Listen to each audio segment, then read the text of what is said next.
Chapter 159.1 Conclusion of a Long Journey. After living in the autumn read-in for 3 days, it was ultimately Lin Xiaoyi who proposed that there was not much point in staying there any longer. He wasn't able to absorb much spiritual energy anymore, and for some reason, whenever he meditated for too long in the pavilion, he would feel a sharp aura that felt as if it were emanating from some type of bladed weapon, and his body and soul were unable to handle it. In a rare display of humor, Lin Xiaoyi joked that Chen Ping'an should go to the bottom of the well to check if there were any treasures there. Chen Ping'an had a rough idea of why this was the case.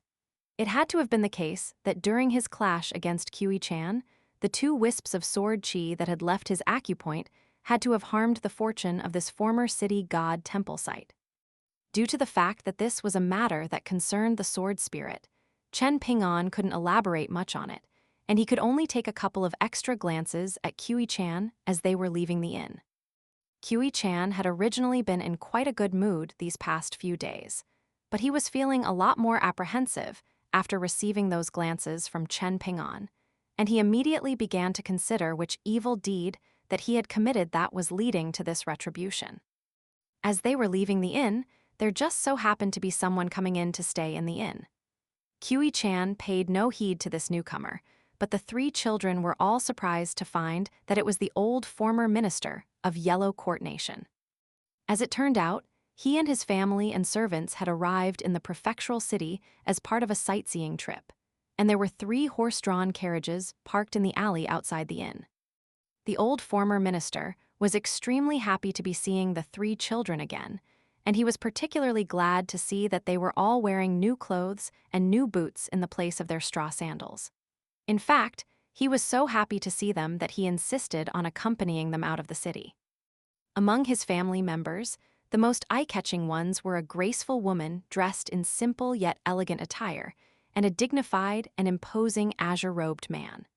The old man introduced them to everyone as his eldest daughter and his youngest son. He said that neither of them were cut out to become fine scholars, so depending on them to bring glory to the family was nothing more than an unrealistic dream. The azure-robed man remained completely expressionless even as his father was complaining about them to outsiders, while the woman was looking at the 3 children with a smile on her face. In the end, her gaze settled on Yu Lu, and her smile widened even further, as if she had just spotted an exceptional delicacy. All of a sudden, she raised a sleeve and turned to the side while lowering her head, as if she had just been overcome by an urge to cough, but in reality, she was licking her lips in secret with her face concealed behind her sleeve.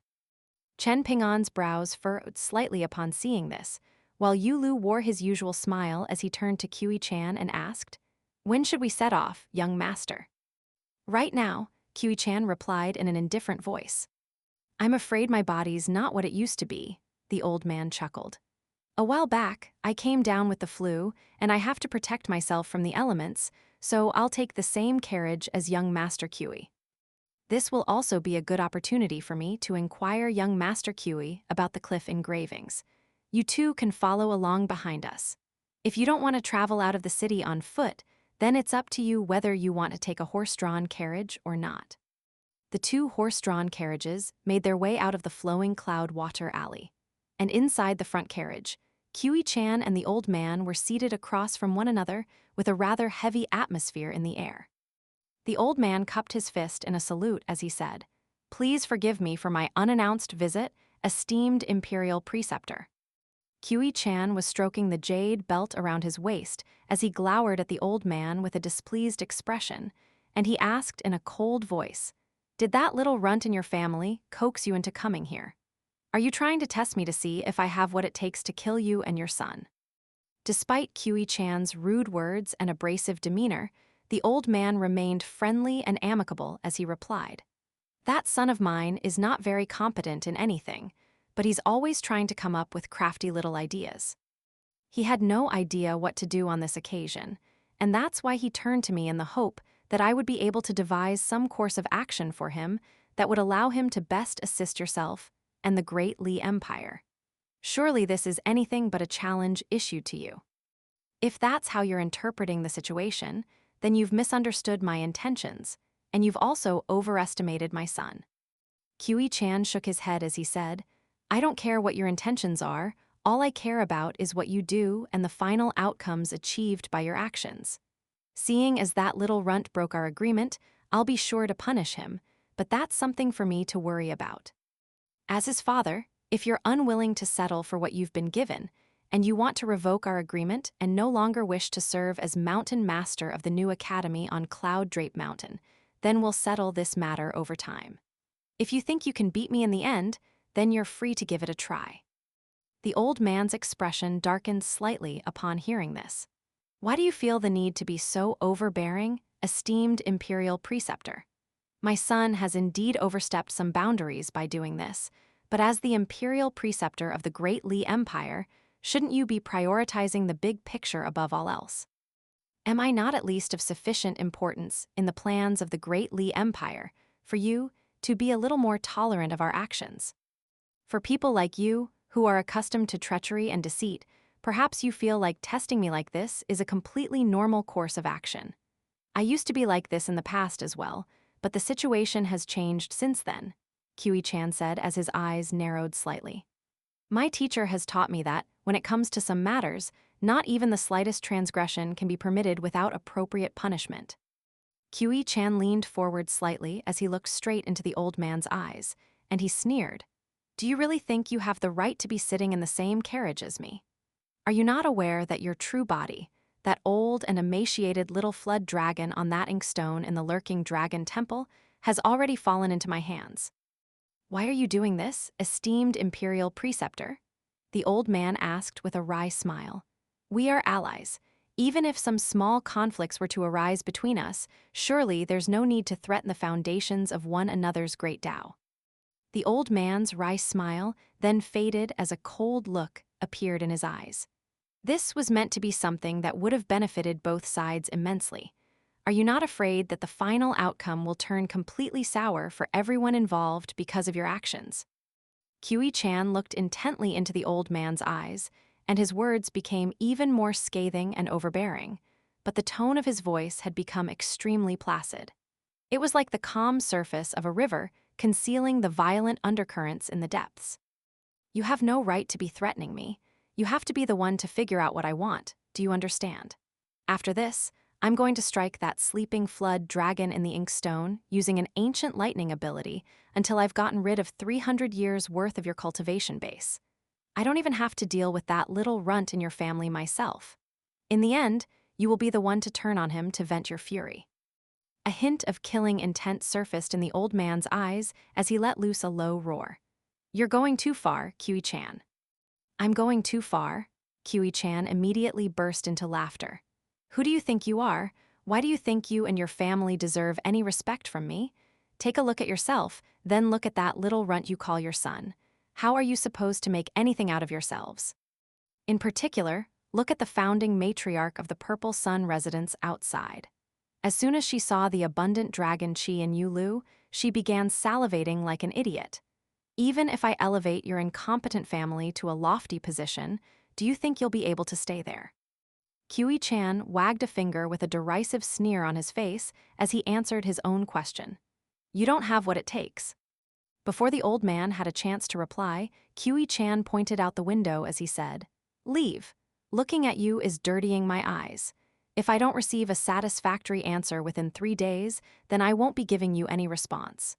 When that time comes, you can feel free to come after me and try to take my life. The old man was silent for a long while before extending a deep bow and backing out of the carriage. This entire time, Chan's mental state had remained completely tranquil and placid, as if he had engaged in nothing more than a casual chat about the weather. The carriage stopped momentarily before continuing onward, and Chan closed his eyes as he began a count of 3.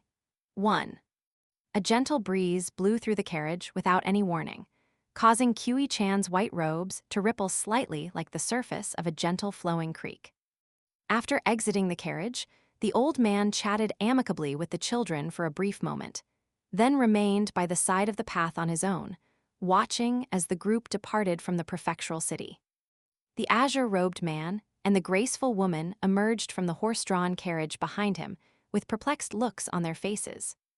Meanwhile, the old man continued to stare at the horse-drawn carriage that Kiwi-chan was in, and in the end, he withdrew his gaze with a defeated expression, having been unable to spot any signs of weakness.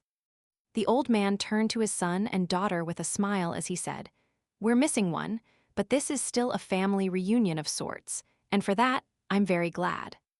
The woman who was the founding matriarch of the Purple Sun residence clearly had sharper intuition than the azure-robed man. As a flood dragon, she possessed an innate ability to glean the mental state of others, and she had already realized that something wasn't quite right with the old flood dragon's mental state. As soon as she made this realization, she immediately sprang up into the air without any hesitation, attempting to flee the prefectural city as a streak of light. However, she had forgotten that the gap between her and her father wasn't just one of seniority. The old man was clearly already at the height of his fury, and he didn't care whether the prefectural city would suffer collateral damage at his hands. Besides, even the entire Yellow Court nation wasn't enough to contain him, let alone a tiny, insignificant prefectural city. Sure, there were some talented and powerful individuals here, but no one that came close to posing a threat to the old flood dragon. At this point, the Great Li Empire's southern expansion was something that was already set in stone, so he no longer needed to hide his true form. However, this was something that could only be built on the premise that he could establish a stable alliance with the Great Li Empire.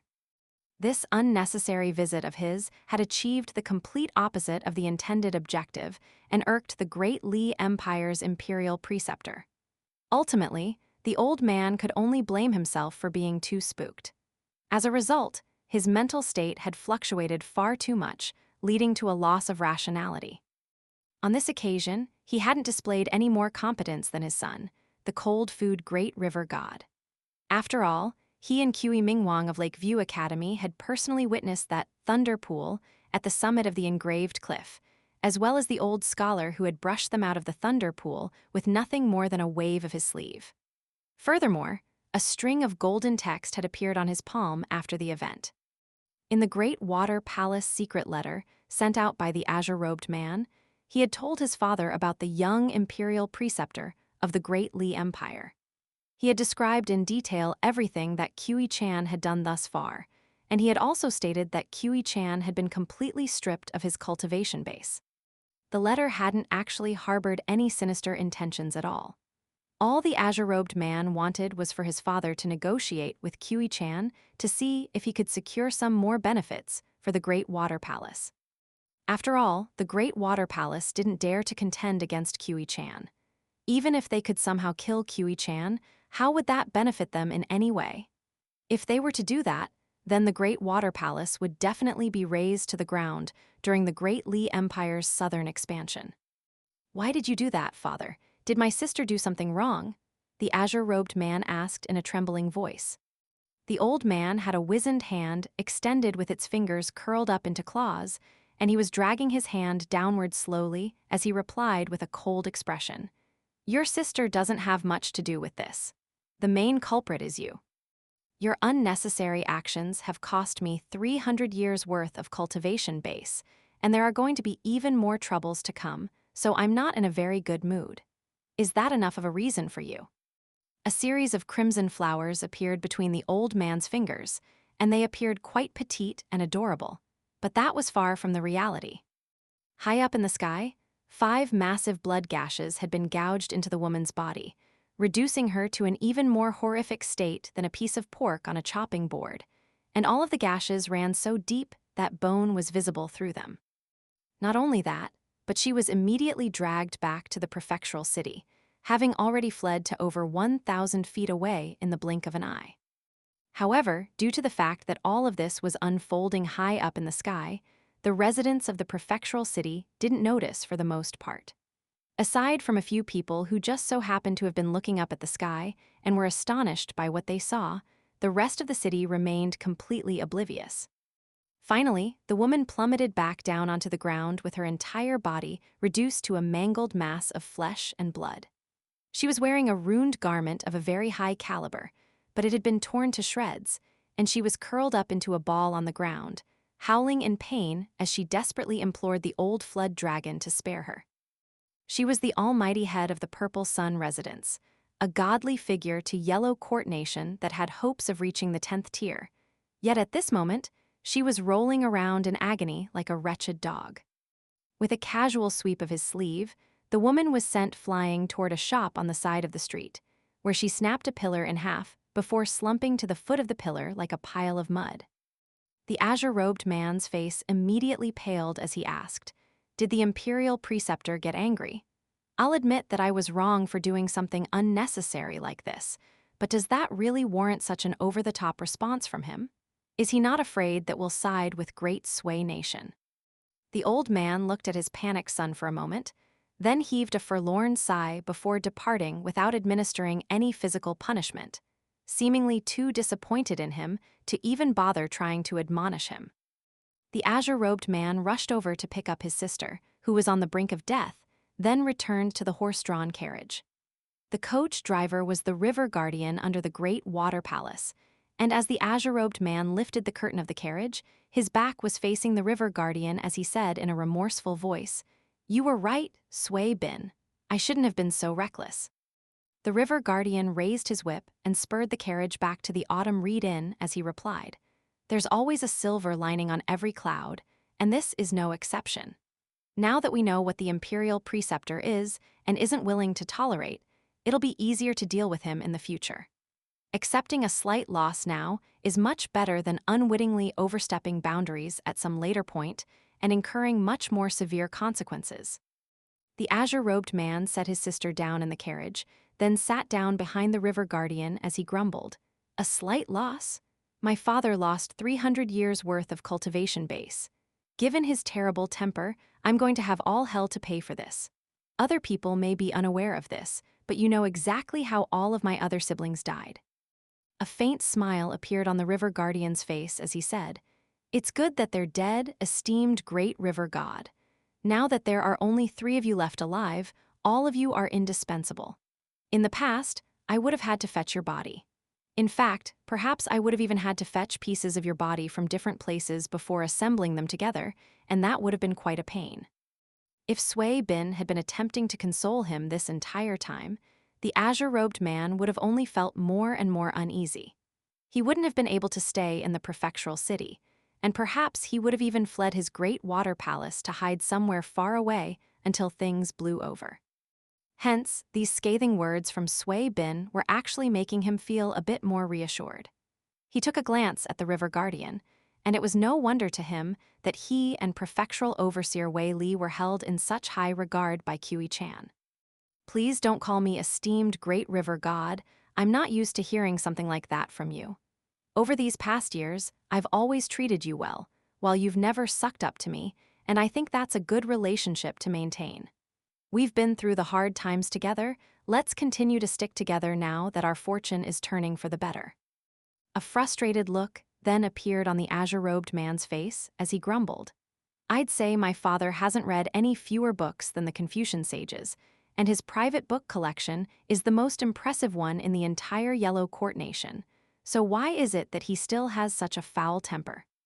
"Your father doesn't have a foul temper," Sway Bin countered with a smile. "Wasn't he really friendly toward those young little scholars?" The azure-robed man had no response to this. Sway Bin hesitated momentarily, then continued, "The reason why your father was so enraged most likely has something to do with his Dao attainment catalyst. Even though you intentionally kept this a secret, the Imperial Preceptor of the Great Li Empire surely knows that your father is aware of this.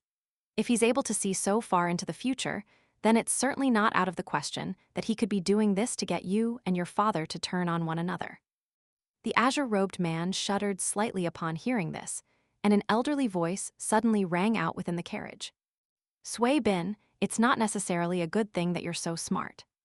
"Don't forget that I was once also a scholar," Sway Bin chuckled. "Well, I suppose I still am, but I'm a scholarly ghost now. Death has already befallen me, so I have nothing to fear."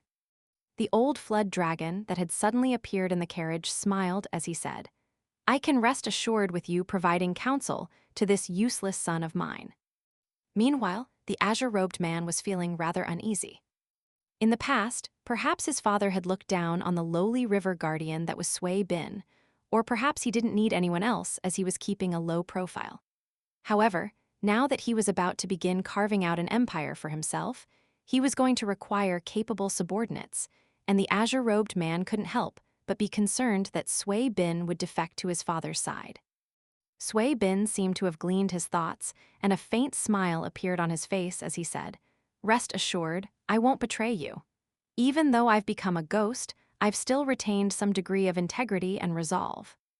The old flood dragon took a cold glance at his daughter, who was curled up into a ball in a corner of the carriage, then turned to the curtain of the carriage as he put on an earnest and benevolent smile as he said, "I've heard about what's going on with your daughter. Would you like me to lend her a hand and help her become the mountain goddess of Horizontal Mountain?" Sui Bin shook his head in response. "She's nothing more than a disgraceful creature that's even lowlier than a swine. Just leave her to her own devices." The old flood dragon burst into laughter. "That sounds exactly like something I would say." Meanwhile, the hearts of the azure-robed man and the severely wounded woman were filled with sorrow. One was the cold food great river god, while the other was the founder of the Purple Sun residence, and both of them were only one step away from reaching the 10th tier.